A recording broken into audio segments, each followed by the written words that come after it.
Oh, sorry, just on some breakfast. But really, why I'm on here is share some thoughts from Mark chapter 12. Now, in Jesus' day, there was a group of people called Sadducees, and they didn't believe in the resurrection. That's why they're Sadducees. But they came to Jesus and they asked him. They gave him like a impossible scenario, situation, basically saying that there was a man who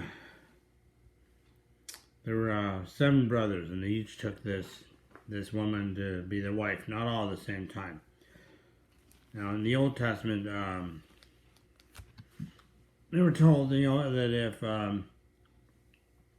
his husband died, then the brother would take that woman to be his wife. And so this situation, they proposed to Jesus,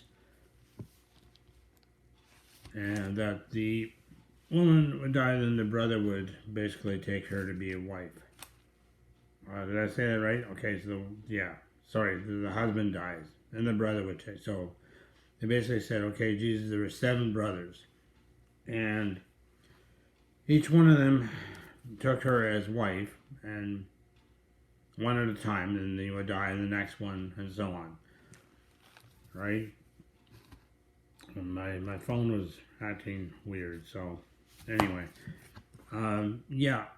And then they said, well, at the end, the resurrection, basically the wife died also in the end. And so in the resurrection, then whose wife would she be, or who would be her husband, basically? And Jesus said, you guys don't have a clue. I mean, because in the resurrection, there's no one's given in marriage. No one gets married because they're like the angels in heaven. So there's no marriage in heaven.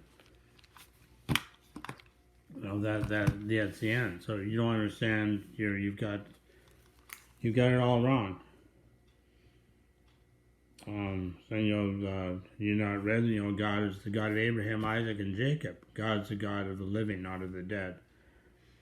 And then a scribe, seeing that Jesus had answered so well, I thought, okay, I'm going to test Jesus with my question.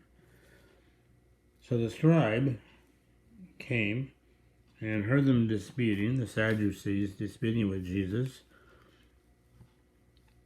And he answered them well, and he asked them, so which command is the most important of all? Jesus said, the most important, Hear, O Israel, the Lord our God is one, and you shall love the Lord your God with all your heart, with all your soul, with all your mind, and with all your strength. The second is like it, you shall love your neighbor as yourself.